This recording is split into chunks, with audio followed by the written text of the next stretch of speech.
De de nacht werd nog winter, maar zelfs wat sneeuw van de morgen voelde wat dichte stoorijn. Van de middag kwamen de opklarings. Wel mensen, het waren voor de komende dagen nog hield die geen echt mooi iets zwaar. De verwachting. Joen en vannacht flinke opklarings en daar toch op de meeste plekken lichte frost. Steeds maar 0 of -1 op de eilanden, -3, -4 op het verste loon en de zoe in het oosten en het zuidoosten ik zou een graadje frost bij komen kennen. En de wind, ja, die komt uit verschillende richtingen, is zwak ontmatig, krijgt hij een treien.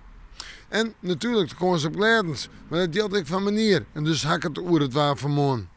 Morgen flink wat zinnen. In de maand in het kust- en waardgebied nog een protte bewolking, maar in de middag had oeral de zinnen de oerhoorn. En de temperaturen morgen zijn 3 en 4 graden aan de lege kant van deze tijd van het jaar. Ja, de wind werd uit verschillende richtingen waai, zwak ontmatig.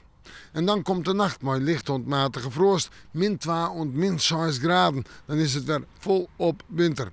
Woensdag en toonsdag, ik had het vooruitzicht, 2 dagen met een temperatuur om bij de 4 graden heen. In de nacht van woensdag op toonsdag ligt de frost. Van toonsdag op vrijdag om de 0 graden heen. Misschien nog een graadje in de min. En vrijdag heb ik letter op het dag toch wel de kans op het ruim staan.